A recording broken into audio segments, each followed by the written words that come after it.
welcome to the final. Hey everyone, welcome to the final demo day of the 12th edition of the Sandbox program by Forest Valley. I am Lorena, Program Manager for the Sandbox program.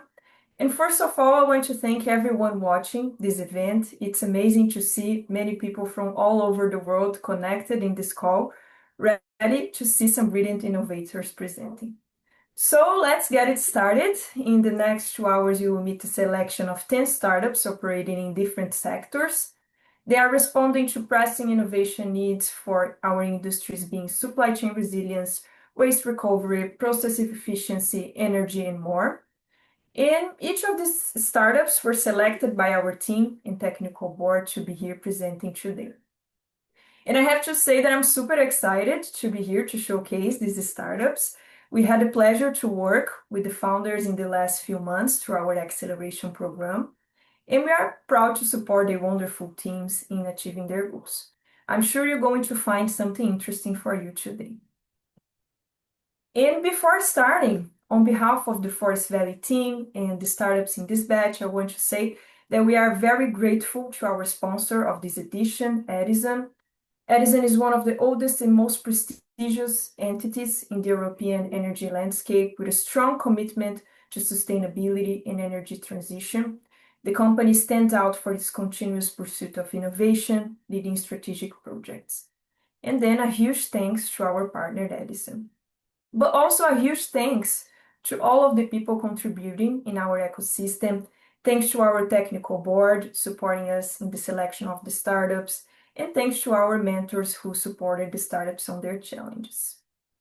And well, after all of these recognitions, let's move to the presentations. And let me first explain how it's going to happen everything today. We will go over all of the presentations first, and each startup is going to have 5 minutes to pitch.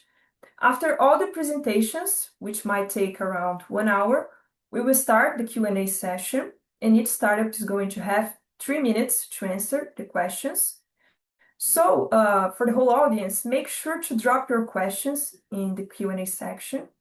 And if you find something interesting today and you wish to connect with the founders, you're going to find a form in the chat to request to be connected directly with the startup. And well, let's go to the presentations. Today you're going to meet Climate Standard, ClimateCharted, Red Rocket Labs, ETAK, Korall, Sandcatch, Biophilica, Carpe Carbon, Antares, and Intelligest. So let's go to the first presentation, and starting from a very important topic, carbon capture. The first startup presenting today is Korall, a startup from Sweden led by Hugo. Korall develops a scalable liquid-based direct air capture technology to remove CO2 from the atmosphere. So let's learn more about it with the team. Hugo, we're ready to see your presentation.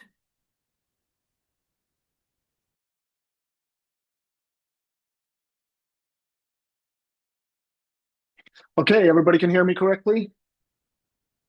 Sounds like it. Then let's get started.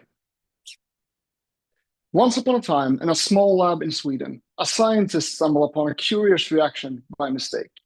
A liquid solution that turned CO2 into solid particles. No high pressure, no exotic materials, just clever chemistry. That spark became Korall, a company built around making carbon capture simple, scalable, and profitable. But enter the energy companies. Many are currently struggling with decarbonizing their operations and are facing a new challenge with a bigger portion of the energy coming from fluctuating sources like wind and solar. In 2024, nearly 10% of Britain's energy was wasted, and in Northern Ireland saw about 30% of unutilized capacity. What if we could turn their headaches into a money-making machine? Korall's solution is a liquid DAK facility, a carbon capture facility that can dynamically scale its power consumption to when the electricity is cheap or in surplus.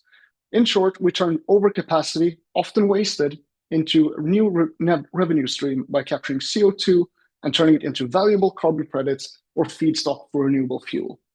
The business model is simple. We engineer, build, and commission the facility and are responsible for its performance. While in operation, we charge a license fee for the technology together with a service agreement. Regarding how the facility actually makes money, we need to look into the resource generated, the CO2. Our capturing process, as I said, is based on a liquid that captures CO2 in solid form. This is good because we can just perform a simple liquid-solid separation and then gasify it to get back the binding chemicals. That is very convenient, creating a circular loop. To break down the cost of capture at scale is predicted to be around 150 euros per ton. With current trading prices being around 300 euros, that results in a profit of 150 euros per ton. At large scale, for a customer of, say, a plant of 100,000 tons, this results in 15 million euros of profits annually. Demand for CO2 capture is huge. The IPCC estimates a need of 15 gigatons by 2050, but only 2 gigatons will be implemented by today's pace. We believe by offering a solution that addresses the challenge of the energy sector, we can make it attractive enough to scale these processes to the actual needs of the climate. And how about competitors? Well, everybody has them, right? This is Carbon Engineering, the only carbon capture company that has successfully scaled its operation to 1 million tons per year. We share many of the same technological traits that made them succeed, but can do it using fewer process steps and at lower temperatures.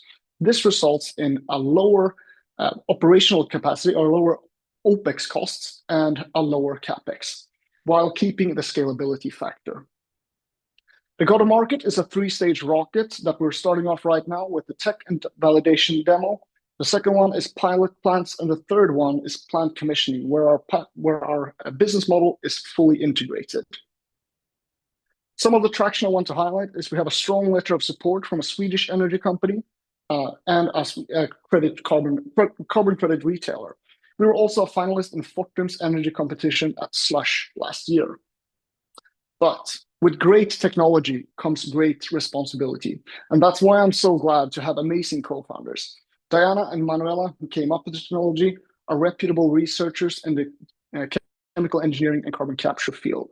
Oliver, our latest addition, brings on scale-up experience from chemical processes. And finally, me. I'm a previous founder and have worked closely with energy-related questions for many years. We are currently raising a pre-seed round of 500K and have 75K committed and 200K in soft commitments, providing a runway of 2 years. The funding will mostly be used to increase our operational capacity while also scaling and validating our technological edge, building confidence with customers to sign on for bigger deliveries in the future. That's actually all I had for today. And remember, the future is in the air. Thank you. Thank you so much for your presentation, Hugo. And continuing in the carbon capture topic, now we will have on stage Carpe Carbon. It's an Italian startup developing direct air capture technologies using renewable energy, improving that it's possible to remove CO2 from the air, avoiding high energy needs. Well, Giuliano, the stage is yours.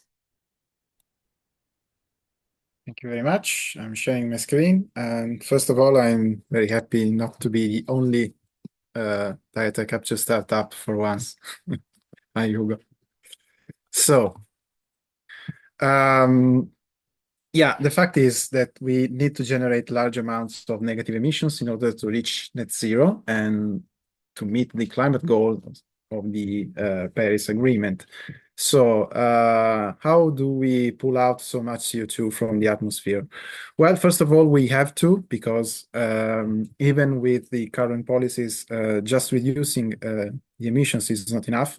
And experts expect that direct capture will account for almost 2/3 of all the carbon removal technologies by mid-century. So there is a very large incentive to produce direct air capture, and I want to show you our proposal for a de-electrified direct air capture. The fact is that we want to cut energy consumption by 90% with our innovation. So to have really scalable and off-grid solution to capture CO2 directly from the atmosphere that is deployable everywhere. And in particular, it is deployable near the mineralization sites where we perform permanent storage of captured CO2. Right now, we are building our first pilot plant with a capacity of roughly 1 ton of CO2 per year, and we are able to offer a price per ton with our pilot plant of 750 euros, everything comprised from capturing to permanently storing CO2 through mineralization processes. There are, of course, large economic incentives to remove CO2 from the atmosphere. There is, of course, the industrial use of captured CO2, CO2 conversion, in particular to produce synthetic fuels and sustainable aviation fuels among them. And, of course, the carbon credit market, which is the main target for Carpe Carbon. And let's say we aim to produce low-cost, easily certifiable and reliable certificates for negative emissions. Compared to our competitors, we can offer a very low energy consumption per ton.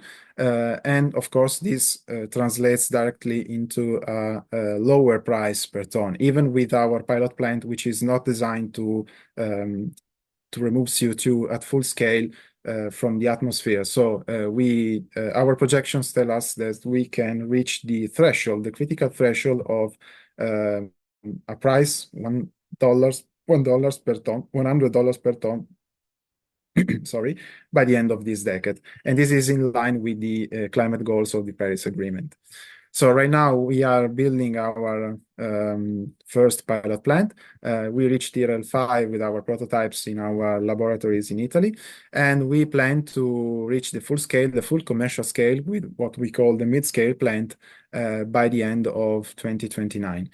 This will be the first step in the commercialization of our technology, something that can be offered both for end users, so for clients that want to buy carbon credits, and for companies, especially in hard-to-abate sector, that would like to offset their emissions. We closed our 1.75 million round in 2023, and right now we are raising 5 millions. Half of these 5 millions are already committed to build the pilot plant, and we expect the pilot plant to be operational by mid-2027. So we know there is a climate crisis. We know it is the fundamental crisis of our age, and I think if you are an investor, this is actually your best window of opportunity to benefit from the challenges of the climate crisis. Thank you. Thank you so much, Juliano, for your presentation. And now let's talk about energy efficiency. We're happy to introduce you to Antares Electrolysis, a startup from Italy developing electrolyzer stacks and components for the production of green hydrogen and electro-derivative chemicals. Andrea, we're ready to see your presentation. Thank you, Lorena. Thank you, Lorena. Good morning, everyone. We are Antares Electrolysis. There is no mystery in what we do, which is electrolysis. But not only hydrogen. You'll see in the presentation that we aim to industrialize many processes beyond hydrogen. We are an Italian startup accredited by the Italian Institute of Technology, which hosts most of our most advanced R&D activities. We all know it. We live in a society that is completely addicted to fossil fuels. Solar is coming fast, and that's good.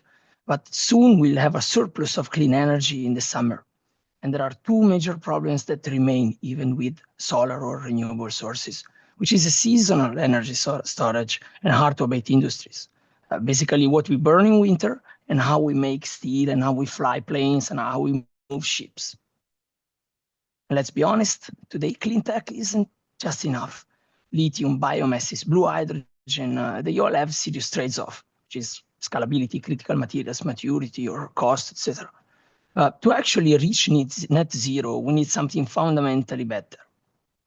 And in our view, shared by many industrial players worldwide, such as Siemens, Bosch, Baker Hughes, Mitsubishi, and many others, the solution lies in the electrochemical pathway, also known as power to X, so transformation of electrical power to X, which is anything. In short, electrolysis. So what's electrolysis? It's how electricity is able to split the molecule of water into hydrogen and oxygen, or carbon dioxide can be transformed in carbon monoxide or other useful molecules that are mentioned here in this slide. We are talking about a fully green production of hydrogen, e-fuels for planes and ships, fertilizers, and feedstock for heavy industry. But to make this possible, we need the right machine. And the right machine is a very cheap and very efficient electrolyzer, able to deliver the society the low-cost green hydrogen that it's needed. And the heart of the electrolyzer is the stack, which is the object here in the picture. And it's Antares core business. We do the stack. We do only the stack. We design our stack from scratch, following a full industrial logic. One technical detail worth mentioning is that inside every stack there are electrodes and membranes. And the membrane that we use is a very special type. It's anion exchange membrane, AEM. And that's the most recent advancement in the electrolysis domain. And compared to the alternative technologies, AEM offers significant advantages, such as no use of critical or expensive raw materials, greater flexibility, and excellent efficiencies. And for these reasons, Antares, we define ourselves as an AEM stack company. Our stack outperformed the competition by far for its efficiency. And it's not just theory or lab test. Our relevant, industrially relevant 5 kilowatt MPV MVP was independently validated 2 weeks ago by Loccioni, one of the top testing facilities in Europe. And you can see in our image, our stack at work while it's producing hydrogen. And the result is that, as far as we are aware, is the best industrial scale performance ever recorded.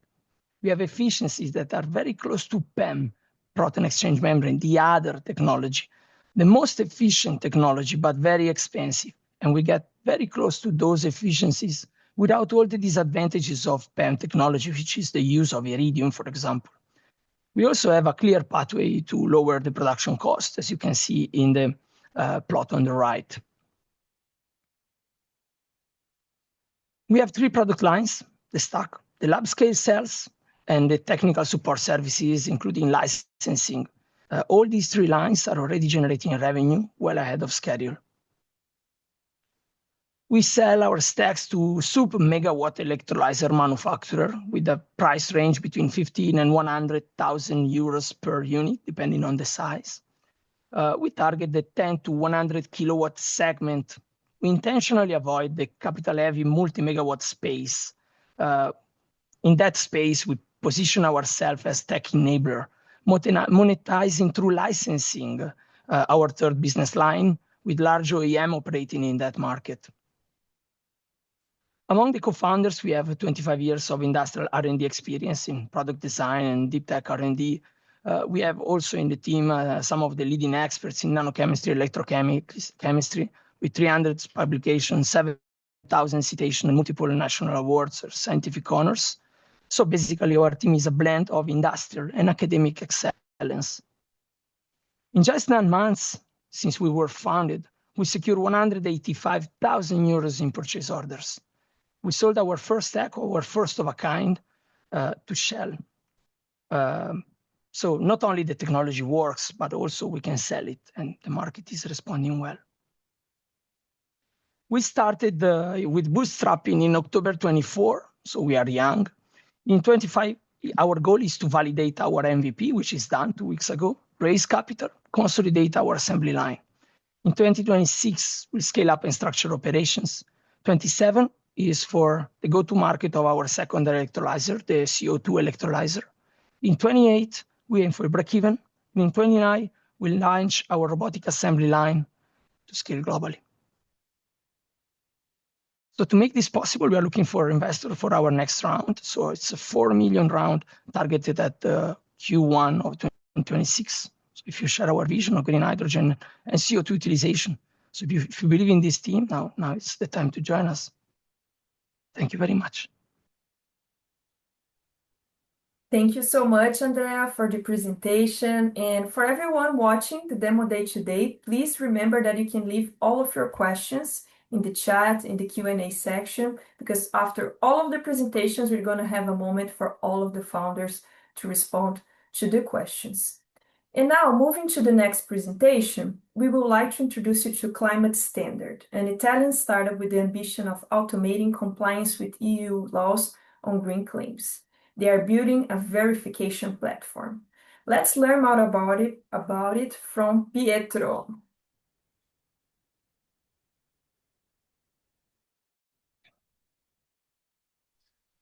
Hi, everyone. Thank you very much for this opportunity.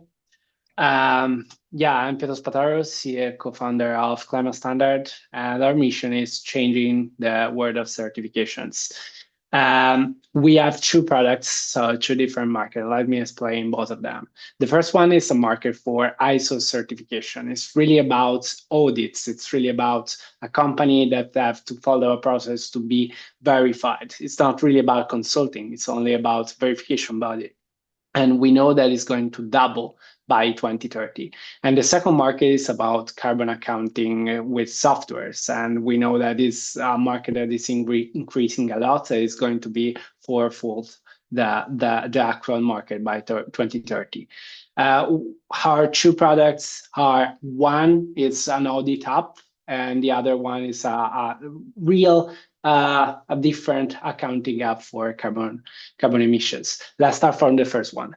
We have developed this kind of platform in a way in which we started really thinking and learning about the flow of a certification, really understanding the auditing process. The funding team, we are all auditors, so we really know very well this kind of market. So we said, let's try to put inside the platform the company that wants to be certified, the lead auditor of the group of auditors that are going to verify them. And let's put an AI that facilitates all the process. That's our app. So we are developing this kind of app not only for ourselves, but for every verification body that want to really innovate its process. And we are going to start with this three group of certification: carbon footprint, biodiversity, and gender parity. We know that it's a market very full of multinational companies, but we also know that today to take an audit, to take a certification, you need 7 weeks. That is incredible.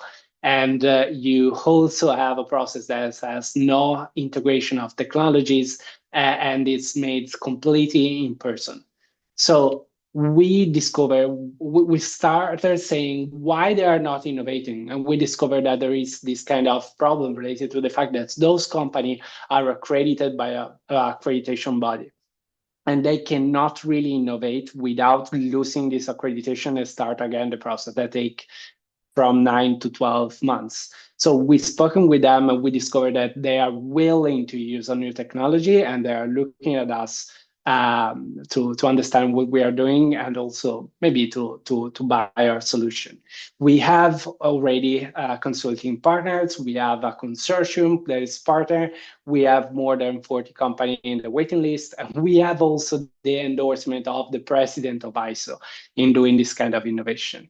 And the other platform is a very different auditing, carbon accounting platform, because we put together all our technologies and our skills to really integrate in a easy platform a lot of different public data sets. And we are going to put in the market for free this kind of app. Why? Because we are going to learn to acquire leads and to sell leads to consulting firms. We are going to deliver a new feature that allow company to acquire the access to paid data sets. And we are going to train an AI with data from all around the world, because I haven't mentioned that it can be used by a company in Italy, but a company in South Africa as well.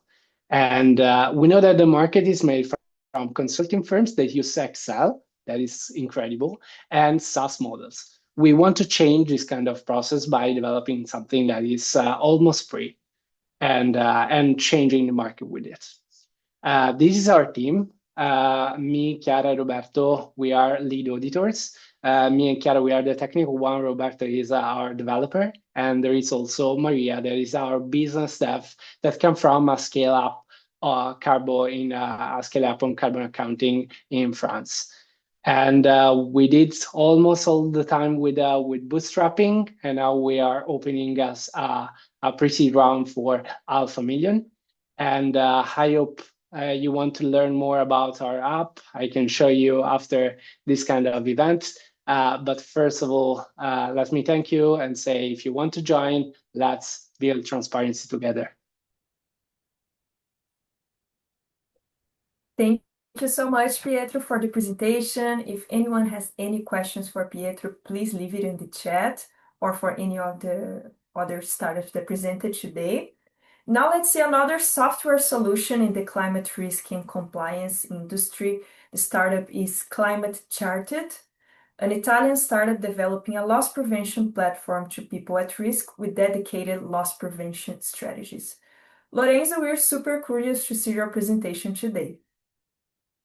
Thank you very much, Lorena. Let me share my screen. Here we go. Okay, hi everyone. My name is Lorenzo Campana. I'm co-founder of ClimateCharted, a company that wants to reduce NatCat damages before they happen. Climate risk is no longer a distant threat. More than 87 million of people are at relevant climate risk in Europe. And this is a relevant problem when climate change makes natural catastrophes more frequent and more intense. In fact, we see that compared to the 80s, the average annual loss in Europe related to climate events are increased by 400%. And those losses are mainly absorbed by SMEs and households, also considering that insurance coverage is getting so much expensive. We see that for a very, very small SME in a risk zone, a NatCat policy can cost up to 12,000 euros. So that's unaffordable. The solution that we propose is a web-based platform called ScudoCat that helps people at risk with the dedicated loss prevention strategies. How does it work? You fill out a short questionnaire in the platform, and the platform produces a tailor-made loss prevention plan. So we analyze your company or your house. We tell you how much you are at risk, flood risk, landslide risk, earthquake risk, and so on. And we tell you what to do to actually address that risk. So, for example, the installation of flood barrier. After that, we put you in contact with one of our loss prevention partners to actually help you and support you in completing the loss prevention process. At the end of the process, so when you are safer with our recommended measures, we release your certificate of loss prevention that you can bring to your insurer to actually ask for a discount in your NatCat policy, so to pay less for the insurance. How does it work, the world of loss prevention in Europe? We see two main families of competitors. The first one are climate risk data providers that actually sell their climate model mainly to financial institutions. And on the other hand, we see loss prevention providers, so actually companies that reduce the risk, and they address mainly companies and households. What we are trying to do is connect these two worlds to make the market more efficient. We are starting from the Italian market for two main reasons. The first one, that we are Italian, so it's the market we know best. But the second one, and the most important, is that Italy is a hotspot for climate risk and loss prevention. We see that enter a new regulation in force that said that all companies need to buy an insurance coverage. So right now in Italy, only 5% of companies have an insurance coverage, and by the end of the year, this number needs to switch to 100. Inside the regulation, there is a very interesting article for us that is all the insurance must integrate inside their pricing loss prevention. So they need to give a discount if there is a flood barriers or whatever other loss prevention measures. What is our go-to-market plan? Right now, we are testing and validating the platform with a couple of partners, and we expect to achieve critical mass by the end of the year and the first part of the next year, and to monetize by the second half of 2026. Our business model is based on a referral fee. The platform is completely free and open to anyone. It's public, but we take 10% of every loss prevention measure that we sell through the platform. And aside of that, there is also some additional revenue stream from a financial institution and data services. What we did in the last 2 years, we worked closely with the financial institution with this topic, with the loss prevention and climate change adaptation, and we collected more than 600 cumulated revenues, 600K cumulated revenues, working with Assicurazioni Generali, Banca Popolare di Sondrio, Credem, and such. Right now, we're looking for a seed round of 1.5 million to actually scale the market, and we're seeking for a lead investor, and our cap table is only made for our for the founders, for me and Giovanni Campana, the other co-founder. And we both have a background as in a consulting firm, EY, dealing with this kind of matter. And with us also Lorenzo Callassara, our CTO from Politecnico di Milano. We are collaborating also with important institution, consulting firms, PwC in one end, and also public institution, the European Space Agency, and also the public authority for the insurance. For any question, we are at your disposal. And in the meanwhile, if you want to analyze your building, please scan the QR code. Thank you very much. Thank you so much for the presentation, Lorenzo. If anyone has any questions for Lorenzo, you can make your questions in the chat. And now let's talk about another important part in the climate tech industry, sustainable materials. We're happy to showcase a startup from the UK, Biophilica. They developed 100% bio-based plastic-free alternative materials. Jordan, we're ready to discover more about it. Great, thank you so much. Hi, everybody. I'm Jordan. I am the co-founder of Biophilica. And as Lorena mentioned, I'm here today to talk to you about our 100% bio-based plastic-free alternative materials. Below, you can see some of our certifications and some of the incredible programs that we have been a part of and are still very active in. When we talk about the problem with leather, this is a massive issue. It is the most environmentally damaging textile, and leather itself, not including plastic alternatives, is produced at a rate of 1.7 billion meters per year. This leads to significant challenges with land usage, water, and pollution. But there's also a significant industry shift happening, driven by consumer behavior, legislation, the Sustainable Development Goals, as well as public sustainability commitments, nearly which all are not being met. This also has to do with deforestation, as well as packaging and fast fashion changes as well. And if we look at the market, it is still largely untapped. The global leather market in 2023 was about 300 billion pounds. The global vegan leather market in 2023 itself was about 30 billion pounds. There is significant upside and opportunity, but not a market leader that is currently capturing this opportunity. And the reason that that hasn't catalyzed yet is because current solutions don't solve the whole problem. If we look at a series of the technologies that exist currently, rubber and a lot of rubber alternatives are not compostable. Solutions that leverage bacterial cellulose have challenges around aesthetics and scalability. Mycelium, which is a mushroom-based solution, has shown that it has performance challenges. There are both virgin and spent grain solutions, but we think that food should remain food, and that will only become a more expensive commodity.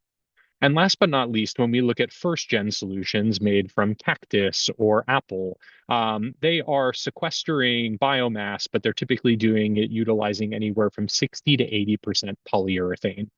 Means that petrochemical derived solutions are still being utilized.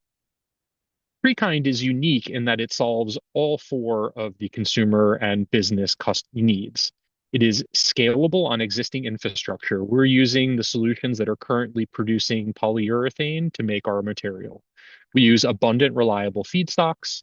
We are patented in the UK and expanded across 15 regions and countries that are mass producers of leather and consumers. We are ISO tested against multiple use cases for leather. We're also practically tested. So our products have been utilized for years in watch straps and a few other use cases. So we know that durability is shown. We have validated our unit economics and scaled price. It is competitive with leather and competitive with plastic alternatives. And last but not least, we've not found another solution that is as sustainable as ours. As I mentioned, we are scaling on existing PU and leather lines, and to give you an estimate, about 3.5 to 5.5 billion meters of PU-based materials are produced every year. This means we have a massive amount of fully integrated infrastructure that our system is validated for and that we can deploy on.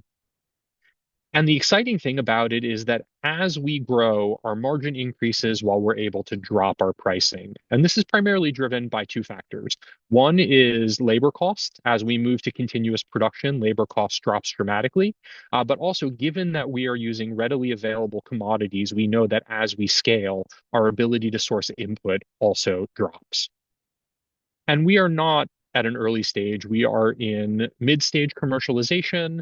We have worked with ID Genève on the launch of our first product. We are currently in next collection development with them. Excitingly, with L'Oreal, we are working with the first of what will be many brands that are utilizing our materials in beauty and premium makeup packaging. We are currently in the final stages of environmental testing, and that will then move on to launch.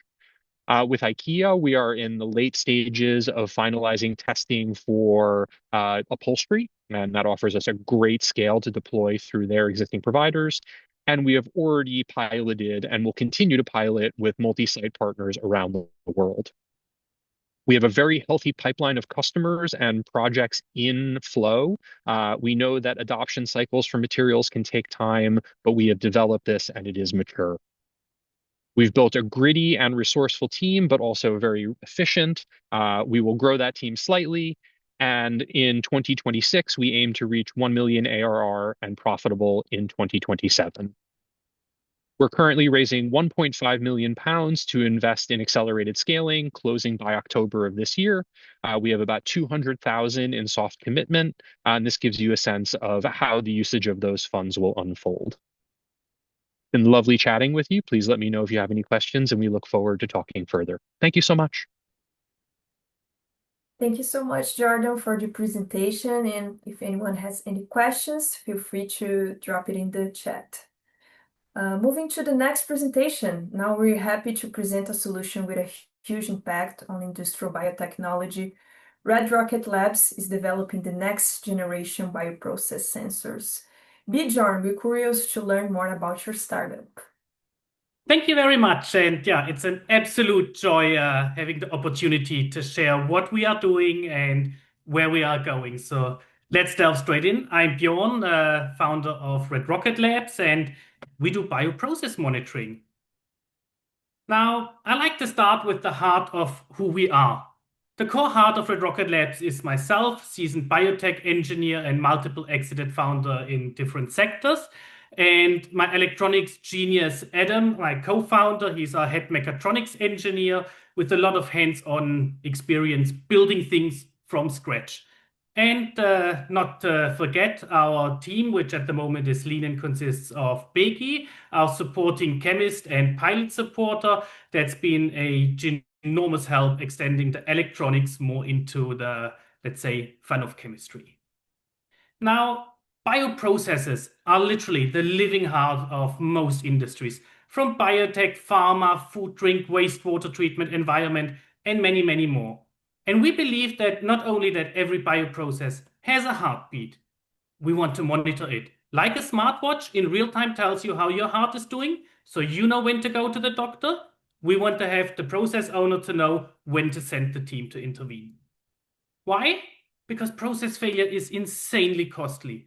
Batch and incident costs can easily go up to 20 million, not even counting in follow-up costs due to environmental pollution or legal issues and not being able to serve your clients with promised delivery dates. In the end, production loss is critical to businesses, which means that the intervention is quite an essential topic. How does it look in reality?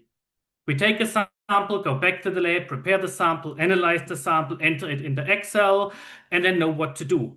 This means it is reactive and process detached and way too late in many cases to be able to intervene at a point to rescue your process. So what are we changing? We're doing real-time process monitoring. How are we doing that?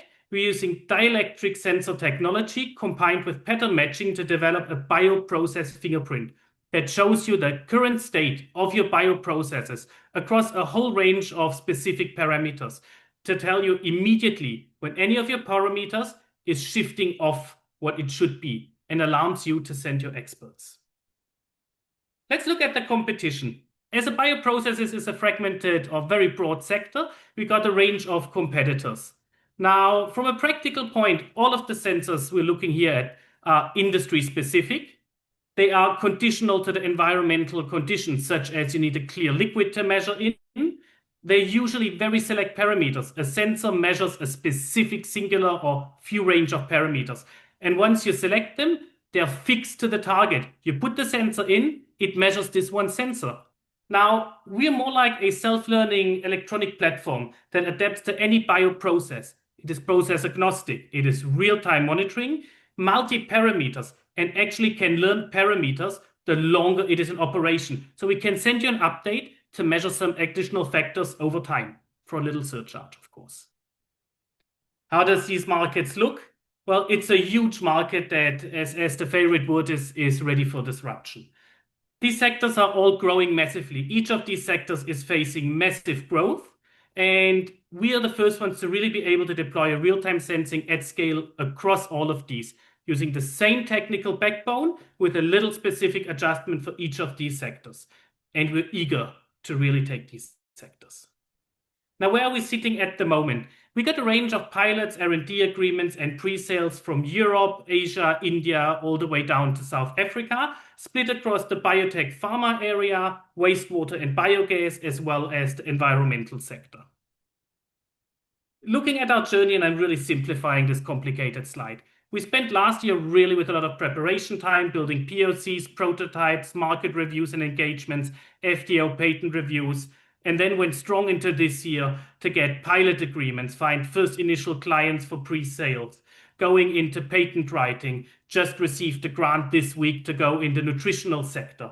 This year is really to build the foundation to be able by next year to hit with limited initial products on the markets, go strong into pre-sales, and then extend further on the patents, on the markets in the verticals, so we're able to scale and aggressively grow over the next years.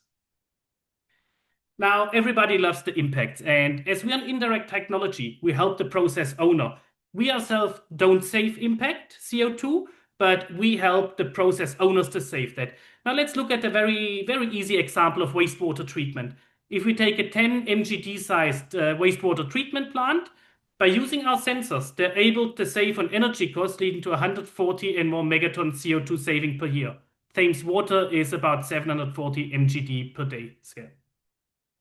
What are we looking at? We're looking at a small little pre-seed round at the moment of 315K, SEIS compliant in the UK, because we need to build engineering talent to extend our abilities. We need to build up on our equipment and facilities to be able to build the stuff needed for the initial product and to deliver our pilot and product development. Added on a tiny little bit of overhead on the top. And that's all it is. Thank you very much for giving me your attention. Thanks for the presentation, and for any questions about Red Rocket Labs, please share it in the chat. And getting closer to the end of our presentations today, we would like to showcase some startups working with green gas. And first, we would like to invite ETAK, a startup converting municipal waste into clean, high calorific gas fuel. Alex, the stage is yours. Thank you, Lorena, for having me on this amazing conversation. Let's get started. Hello, my name is Alex. I represent ETAK, engineering company that believes that the waste is the new oil. Imagine every small town all over the world generating its own clean energy from its own waste. No pipelines, no landfills, no imports. That's exactly what we've built, a compact, decentralized energy machine that runs on a problem and generates profit. Today's society faces two huge challenges: rising energy cost and inefficient waste disposal that poison soil and air. At ETAK, we see the waste as not as trash, but as valuable resource, endless resource. As long as human society exists, there will be waste. We have developed a way to turn this endless resource into continuous energy, a kind of perpetual energy engine that transforms waste into sustainable energy source. We offer a game-changing solution. Our technological line converts waste into high-calorie gas, similar to natural gas, and can fully replace the natural gas or oil or coal for heat or electricity or cooling production. Imagine, every hour our system transforms 1.5 tons of problems into 1,000 cubic meters of value. That's enough, for example, to power electricity for 20,000 of homes. We take what pollutes our planet and turn it into useful energy resource. We can process at the same time any kind of organic materials. It's a range materials at the same time, from biomass and household waste to plastics, textiles, and even used tires. This flexibility ensures a stable, diverse feedstock supply and strengthens our market opportunities and business opportunities. The market opportunity is enormous. Most of energy all over the world still comes from the gas, coal, and oil. There is a strong demand for new sustainable energy sources like ours. The average gas price in Europe and for sure in Italy is more than 70 cents per cubic meter, and globally it's about 25 cents per cubic meter. This highness is the clear economic attractiveness for our offering. Our target market is high-volume energy consumers. These are industries with a critical need for reliable, cost-effective energy. This includes thermal power plants, electric substations, major industrial manufacturers, and for sure, municipalities. They're constantly seeking to reduce operational costs and ensure production sustainability exactly where ETAK delivers the unique value. Compared to traditional waste treatment methods, such as incineration, ETAK has clear advantages. Our technology requires significantly lower capex, just 2 million per plant, versus competitors from 10 to 500 million euros per one plant. Our system avoids landfill methane, replaces fossil gas, and generates carbon credits. This slide shows that it's not just an experiment from lab.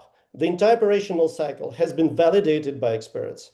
We are in tier 8 stage, meaning our technology is proven and ready for deployment from a small, serious production. A single ETAK plant can produce 14 million cubic meters of gas annually. At a conservative selling price for 20 cents for 1 cubic meter, that translates to 2.8 million in annual revenue. Just think of it, 1.8 million in net profit for 1 year, which is in just 2 million in capex.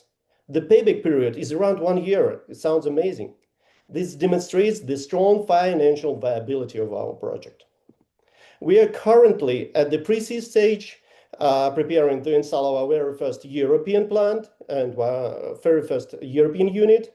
And we are searching some kind of partnership with the local entrepreneurs and municipal authorities to accelerate and scale our breakthrough technology. We are opening the door to strategic partners. Nowadays, we are seeking 2 million in total funding for one plant, within 600,000 allocated to building our very first line in Italy. ETAK is not just another technology startup, it's an industrial business with a massive global potential. Our team is our greatest asset, with proven experience and in successful multi-million-euro exit. We have all the necessary expertise to turn ETAK into a global success. Thank you for your attention, and let's begin a new era of energy. Thanks for the presentation, Alex. For any questions about ETAK, please leave it on the chat.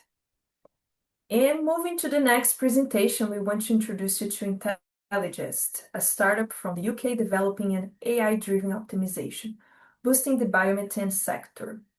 Francesca, we're ready to discover more about your solution. Thank you, Lorena, and excuse me for being a bit of a blue Shrek. I have some camera issues, but very happy to introduce you to Intelligest. Give me 1 second on this slide.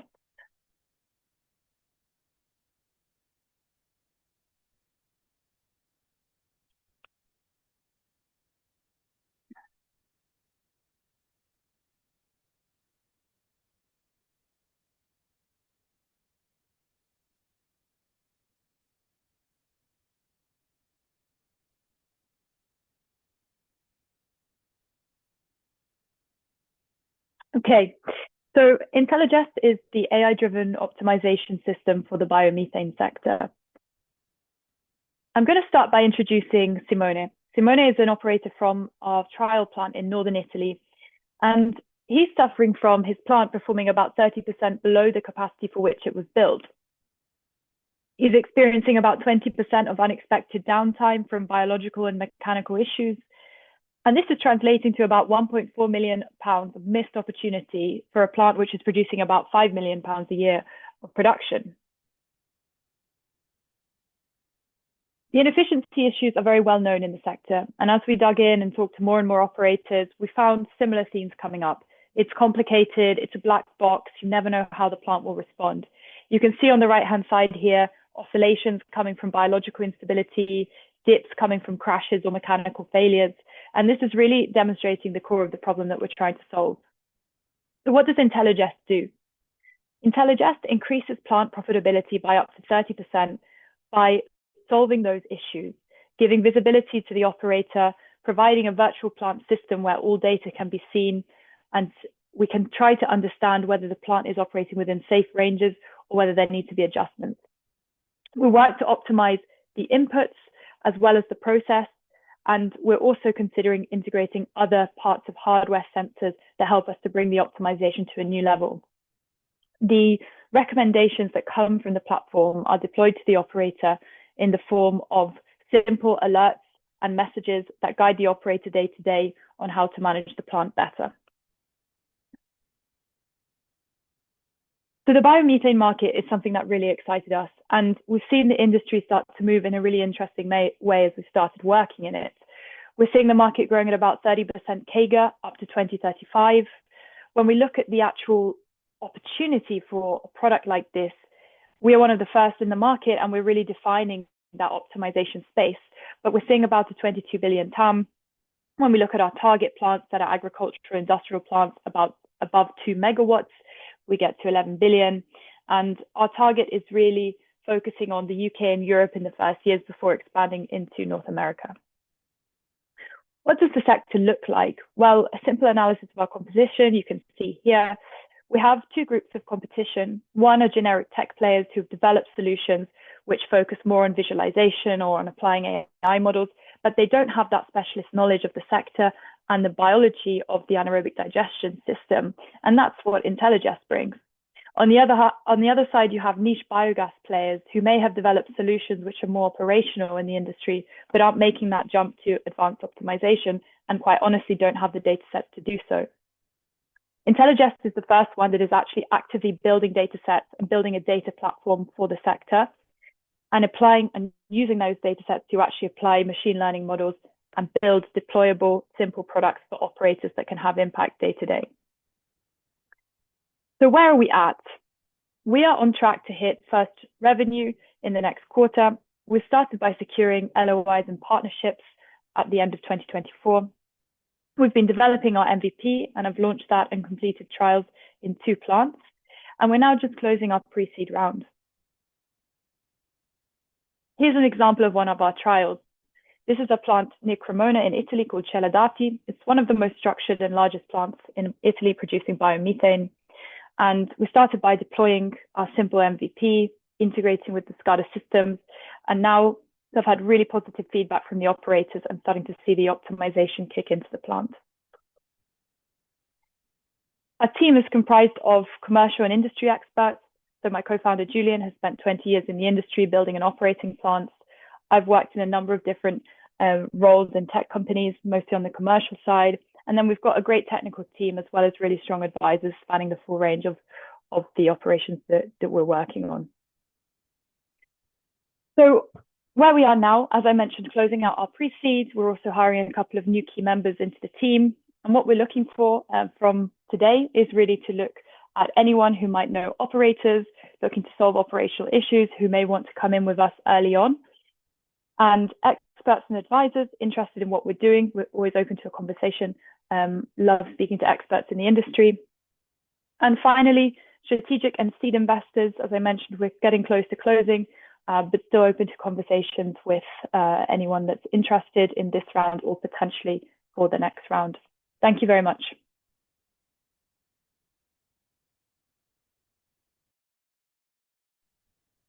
Thank you very much, Francesca. And if anyone has any questions for Francesca, please use the chat. And last but not least, we want to showcase Sandcatch, a startup from Norway helping to boost biogas production with sand removal. Cecile, we're ready to see you shine on stage.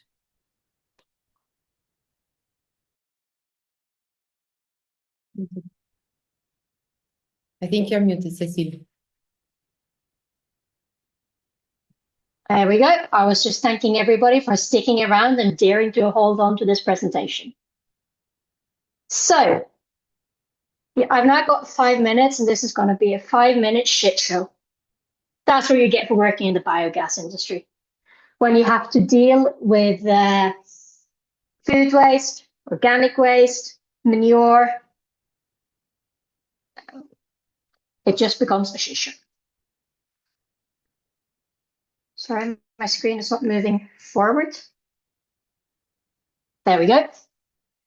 So in Sandcatch, we have decided to tackle the challenge of sand in the biogas production. Sand comes in together with the manure, with the sewage, with the food waste. Currently, you need to shut down the reactor for up to 3 months to clean it out, as you see in the photo in the middle here, meaning you lose production.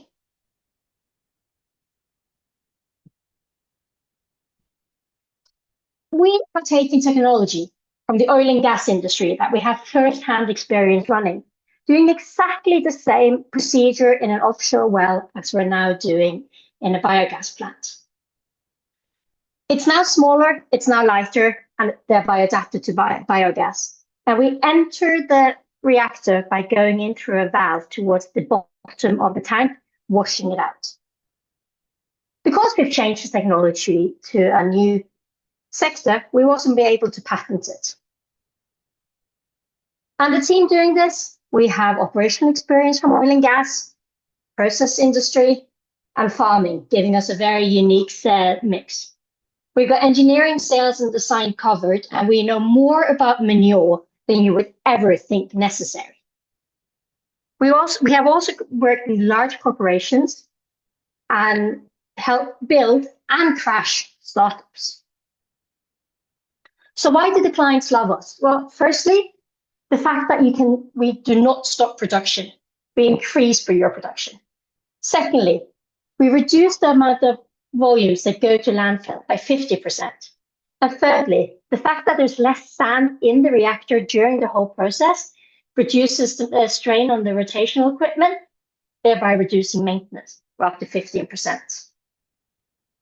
And does this work? Yes, it does actually work.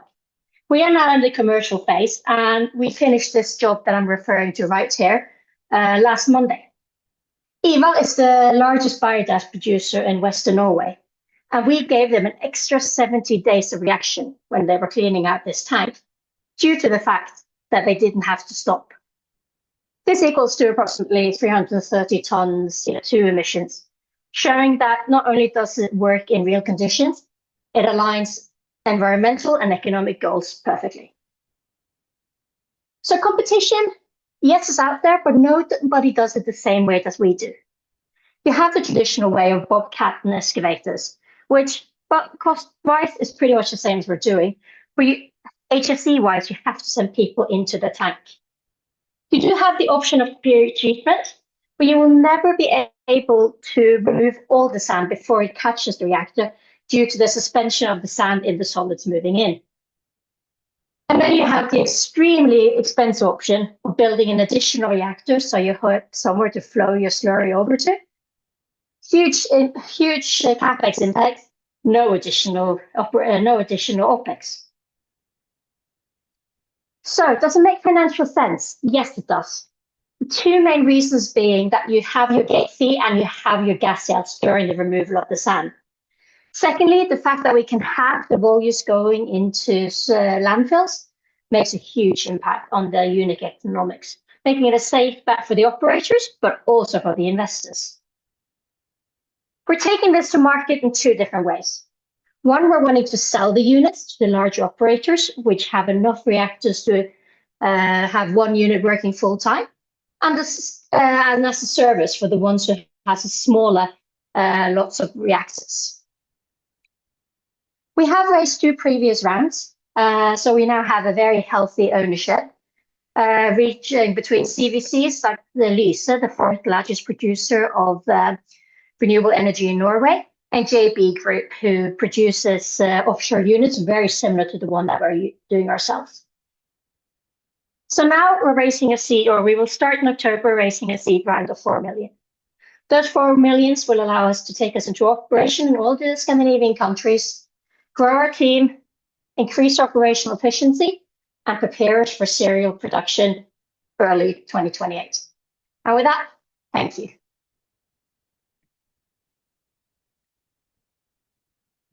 Thank you so much, Cecile, for your presentation, and thank you for all of the startups, for all of the presentations. And now we can move for the second part of the demo day today, which is the Q&A part of the day. So I'm going to share my screen and display some of the questions that the audience sent for the startups. And each founder is going to have 3 minutes to answer these questions.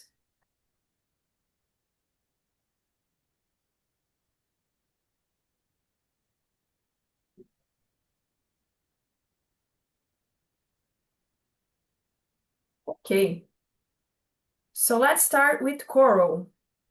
Hugo, I've seen a second patent filing on the roadmap. Can you elaborate on the proprietary edge this covers? Yes, so we actually have even 3 patents that we think we will do in the future.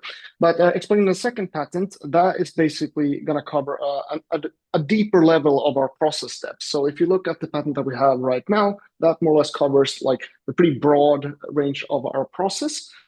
And we want to patent an additional step that's like a layer down in this. But we do also have the possibility in the future to patent some of the hardware aspects that we are looking into right now. But I am assessing that that's going to be for the round after this one, so a little bit more in the future. Also, I just want to say to everybody, super good pitches, everybody in this batch. It was great hearing you all.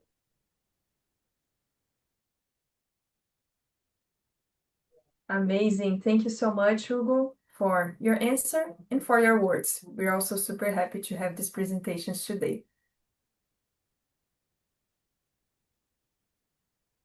Okay, moving to the next, Carpe Carbon. Which industry sectors will you target first? And aren't you worried getting into the market only in 2027? Would you be too late to advanced competitors or too fluctuating market prices of carbon? Giuliano, you have 3 minutes to answer these questions. Thank you, Lorena. So right now we are targeting out of bed in the industry sectors and energy production. We actually can apply our technology to a wide range of industrial settings to leverage existing industrial infrastructure, from steel production to paper and pulp to construction materials, ceramic, and so on. And of course, we are worried of the timing of our go-to-market strategy, but the fact is we are actually entering in the market right now. We already signed our first offtake agreement for our capture CO2. So we plan to expand our commercial strategy to also carbon credits and more offtake agreements during 2026 before we have the pilot plant operational, since the carbon markets usually work via advanced market commitments.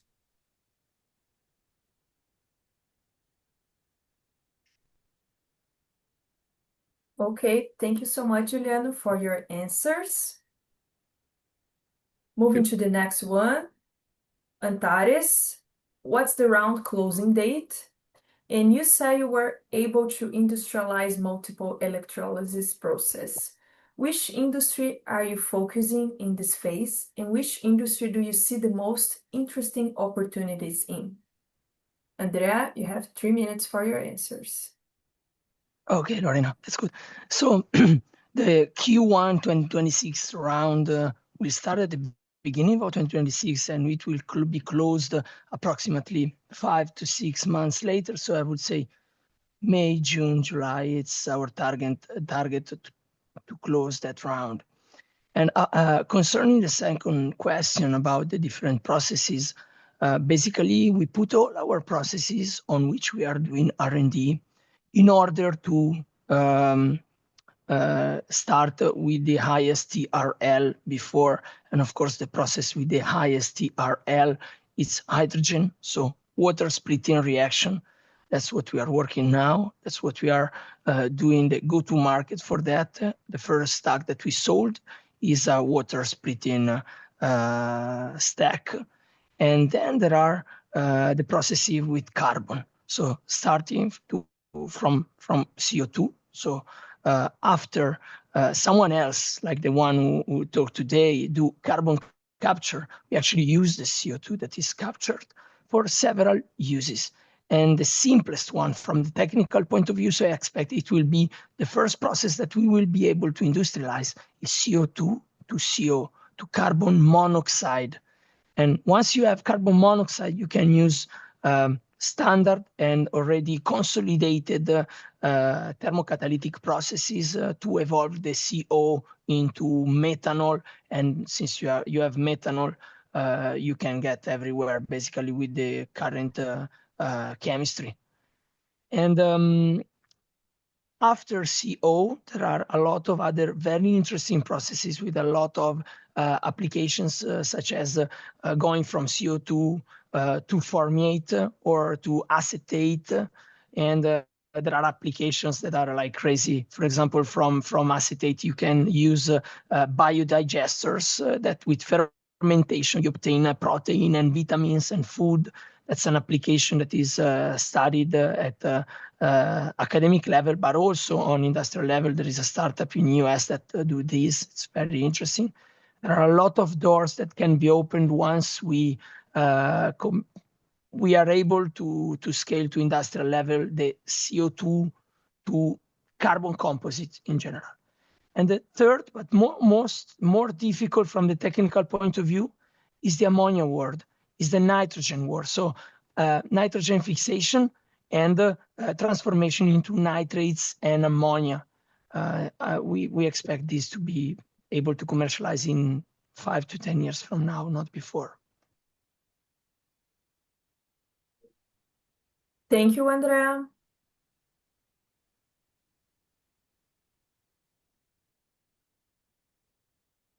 Going to the next one, climate standard. Pietro, have you got any commitment for this round?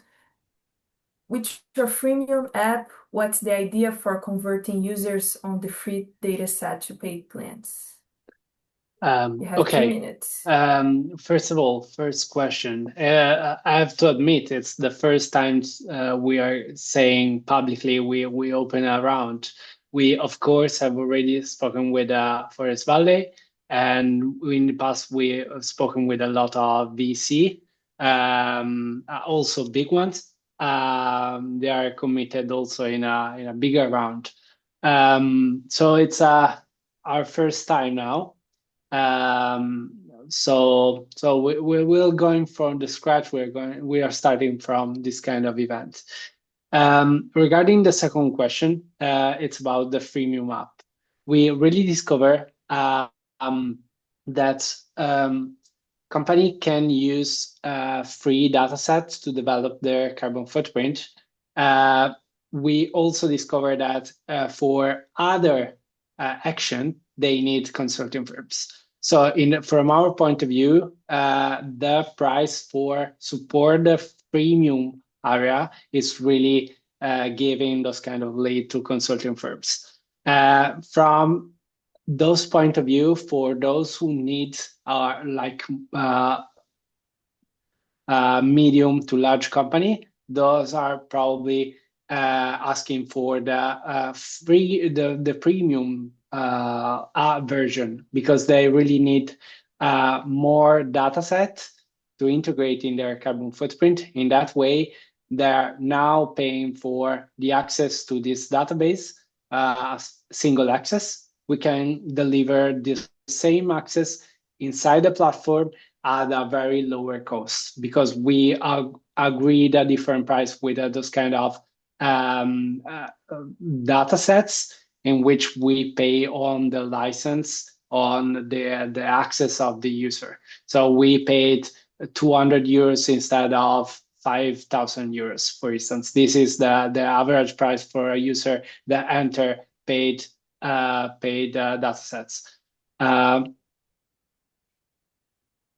Yeah, for certification, we discovered that more or less 70% of the revenue come from them. As I said, we have this kind of partnership with this consortium, for instance, that has like 2,000 companies inside, and we sign with them as a verification body for the consortium itself. So, for instance, we have like of these 40 company in the waiting list, 30 come from this kind of consortium.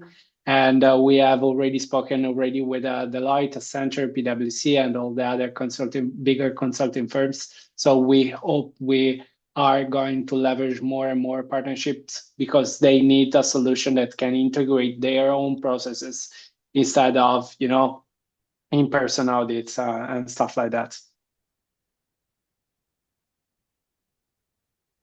Thank you so much. Thank you, Pietro.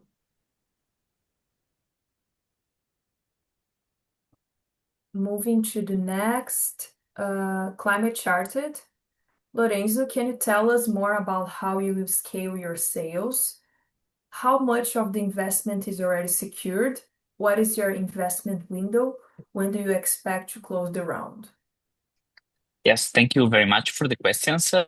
First of all, let me just recap very quick our sales models. Our loss prevention platform is open and is free to use. So we provide to companies and households free loss prevention plans. Among all the assessment that we do, we profit from the loss prevention measure that we sell through the platform. So among the one that we suggest in our loss prevention plan. How we think to scale the sale? Right now we are working on 2 drivers. The first one is to collaborate with the institutional major institutions such as insurer, banks, trade association, and so on, offering our platform for free and leveraging their client base. So to actually create traffic on the platform. And in parallel, we are also building a targeted sales funnel focused on businesses that are located in the most climate vulnerable areas. So we are offering a free risk assessment as an entry point for engaging with them with the preventive action. As regards the second question, how much of the investment is already secure? We just started the round, because right now we are still basing our financing through our clients. So we are bootstrapping, and we develop the platform. We are planning to launch widely in September. But we are planning to open the investment round from September on, and to close it before the first half of 2026. So this is the situation right now. And for any other tabs, please feel free to contact me also after this call. Thanks, Lorenzo. Moving to the next, Biophilica. Jordan, you mentioned a seed round closing soon. What the key milestones will that funding unlock? How much of the round did you already secured? How much is coming from old investors? Thank you so much for the questions. So taking them in order, in terms of key milestones, we have a few developmental and commercial milestones. So from a developmental perspective, the round will fully unlock scaled production. So we will finalize the process of deploying the technology on existing infrastructure, and we anticipate that that will be done with 2 to 3 partners, 1 to 2 in Europe, and ideally 1 to 2 in Asia, where a lot of our customer production already happens. From a commercial perspective, we are in flow with 4 customers. So we anticipate that with L'Oreal, Inditex, Bestseller, and ID Further, we will have commercial products available on market. That also will mature into other developmental and preparation projects with customers that we're currently in discussions with. From a revenue perspective, we anticipate reaching 1 million in annual recurring revenue. And given that the round will fund about 18 to 22 months of runway, we expect to reach profitability in that time. In terms of round secured, we have about 200,000 in soft commitment. We are currently in diligence with 2 other VCs, but we are looking to identify a new lead for this round. At a minimum, our old investors have committed to fully pro rata, but we expect that they will put in additional capital with the raise as well. That is obviously to be confirmed as the round solidifies.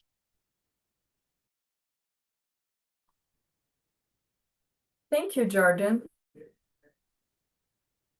Next one, Red Rocket Labs. Which industry will you tackle first to drive early revenue? Yeah, thank you very much. So this is a basically twofold thing. On the one side, we're strategically focusing on the biopharma sector with a single customer and a very simplified or selection of factors we're measuring. We're here at the moment in finalizing a sales agreement to become a standard solution in all of their bioreactors to manufacture vaccines. Again, we're focusing on a very limited factor to measure at the moment to gain a foothold through them. It's a regulatory environment, so as much as that drives initial revenue, it will be slower on the growth afterwards. On the other side, on the wastewater side, we're focusing very strong on endpoint monitoring, where, as you can see, we have a lot of pilots, as I am from that sector. So here we expect equally with a limited amount of factors initially to go on endpoint measurement. We also expect next year's having an initial pre-product or pre-sales product that will go out. And then in these 2 sectors, we start increasing the factors we measure before going outwards, where we're mainly doing R&D at the moment. Yes, so how am I doing that? So for my personal career, I spent 5 years in the biopharma area and 15 years in the global wastewater sector. So on the wastewater side, I have a huge network. As my background there is a technical scientific expert, I have a very large network on connections, helping me open the doors with people very keen to see a new opportunity to measure what's their main problem. So here I'm really leveraging my personal network and references through them. On the biotech, biopharma side, I'm doing a lot of personal networking through where we are established up in Aberdeen, where there's a very big biopharma biotech hub that is building, and got through direct referencing and direct engagements my first foothold there. From that point, with that data, I'm then gonna go on a broader level engaging the biopharma. I hope that was a bit of a clear outline.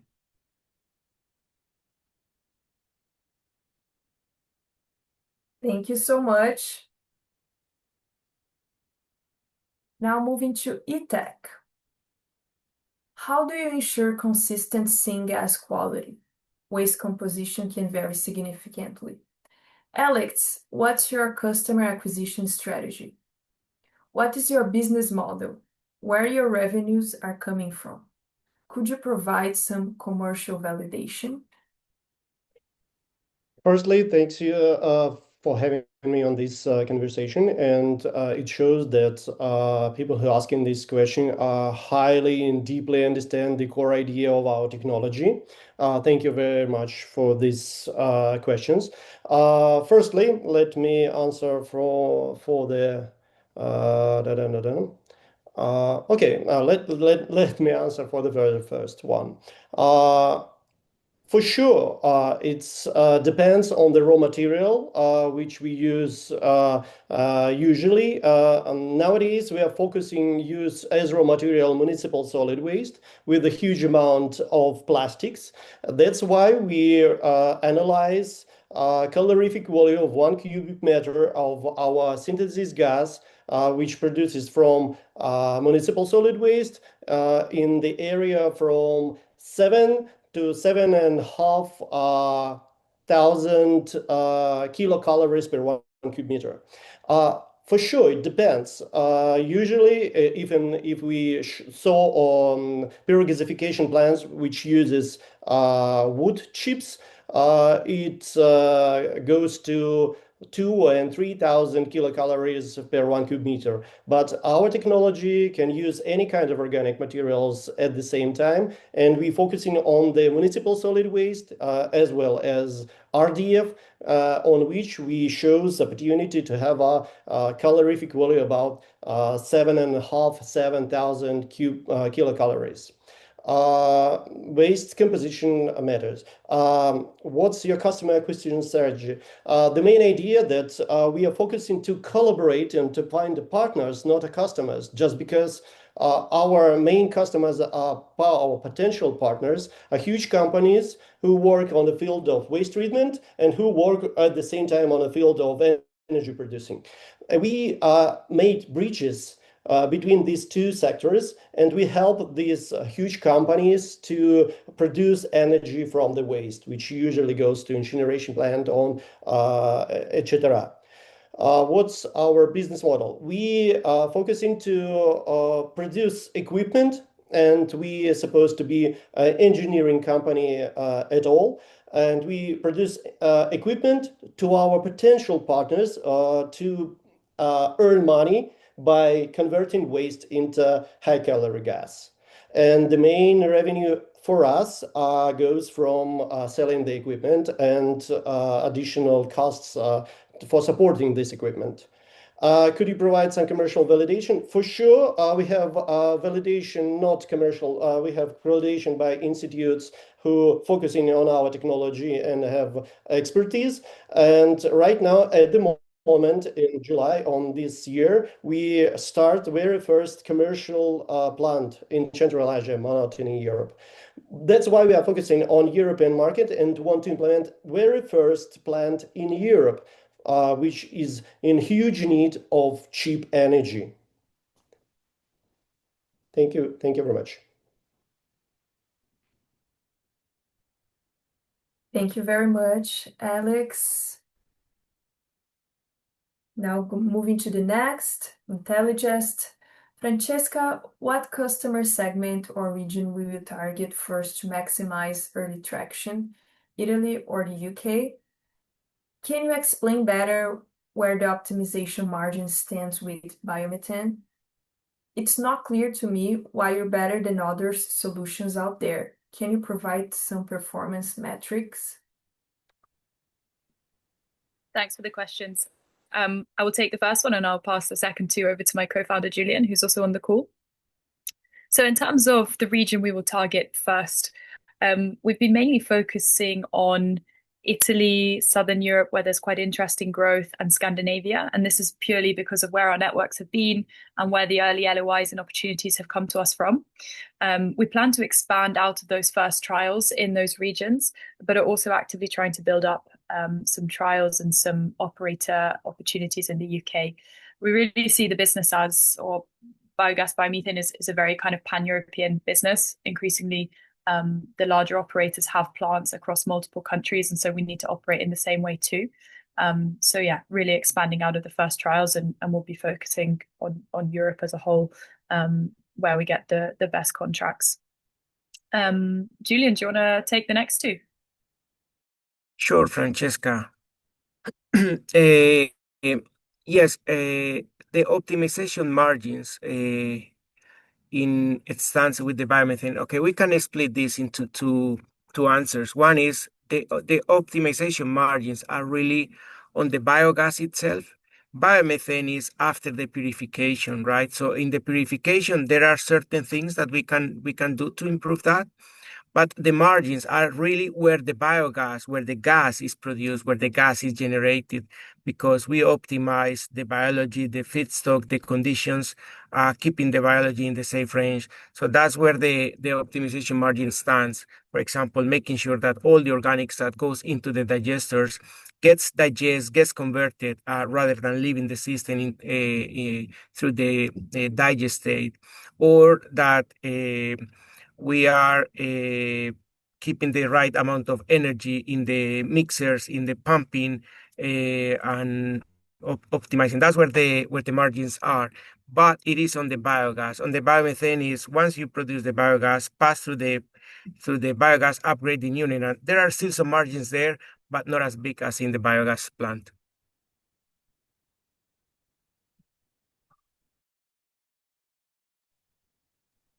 Okay, and just very quickly on the last question, Julian, feel free to add in here. But why are we better than other solutions? I mean, we are the first solution to be bringing a platform that integrates with the plant and provides real-time recommendations to plant operators on how to improve the performance of the plant. There are no other solutions out there. You have kind of consultants who are coming in, or kind of larger companies, data science, AI companies who are coming in, but it takes customers 2 to 3 months to really educate them on what is biogas and what is a biogas plant. Our solutions being built with experts from the industry, biologists, engineers in the team.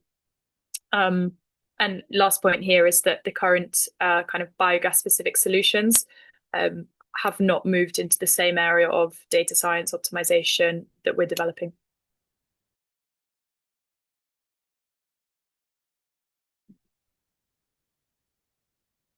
Thank you, Francesca. And moving, and Julian, Francesca and Julian, thank you. Moving to the next startup, Sandcatch. Cecile, you offer both a sand removal service and unit sales. What factors guide a customer's choice, and how do your margins compare between the two?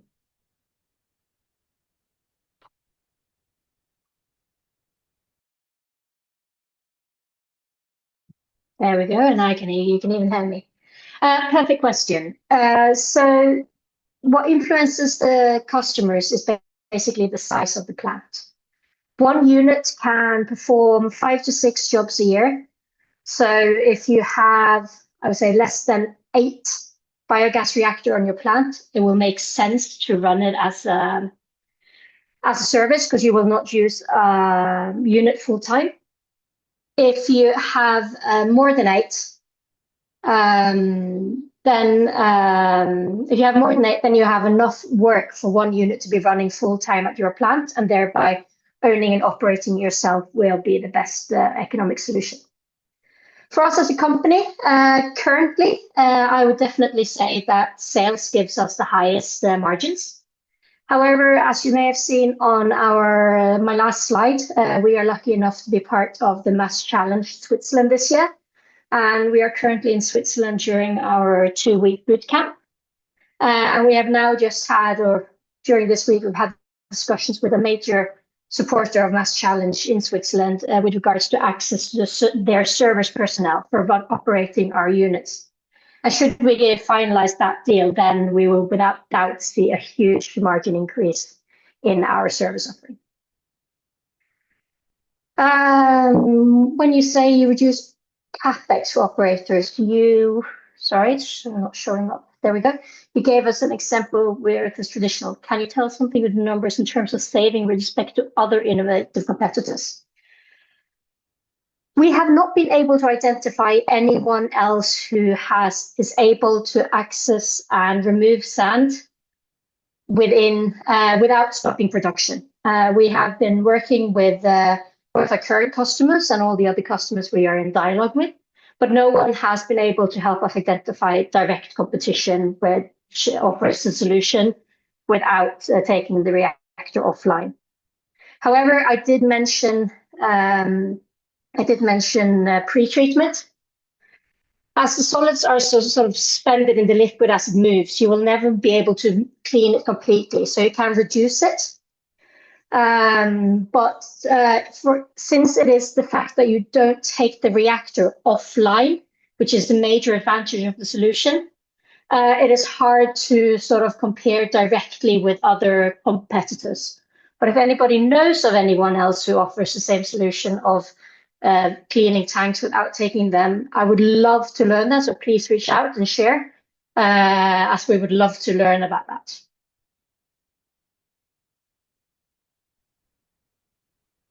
Thank you so much, Cecile. Now I will go back to the first presenter, Korall,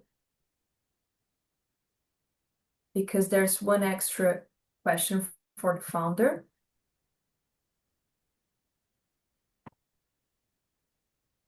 One second. Korall, how much you estimate your process to be more efficient than carbon engineering in terms of costs? Yes, thank you very much for the question. When we have laid out our technology side by side and looking at primarily the process steps and the energy consumption coming from primarily temperatures, we have done a very conservative estimate where we believe that we can halve this of what they're saying, while still keeping the scalability advantages that liquid DAC in general has. But I would also like to say that this is one of the key questions that we aim to validate and prove with the funding that we hope to receive with the round that we're currently raising. And other than that, primarily, as I said, like the main operating conditions or the main operating cost comes from just energy. And we believe by just tweaking this, we can come down really low in these operating conditions. So that's my answer. Thank you very much. Thank you very much, Hugo, for your answer. Now we can. First, I would like to say thank you to all of the startups presenting today for your amazing work. And as for the next steps for everyone attending this demo day today, if you're interested in any of the projects, you can connect with the founders. So you're going to receive an email with the event recording in pitch decks. And along with that, you will receive a startup contact request form. And once you fill up this form, our team will take care of organizing our first meeting with the startup. So, well, that's it for today. Thank you very much for everyone attending this event today. We're looking forward to connecting with you with these brilliant startups that presented today. Thank you so much. Have a great day. Bye-bye. Thank you. Thank you, Lorena. Thank you. Bye. Thank you very much.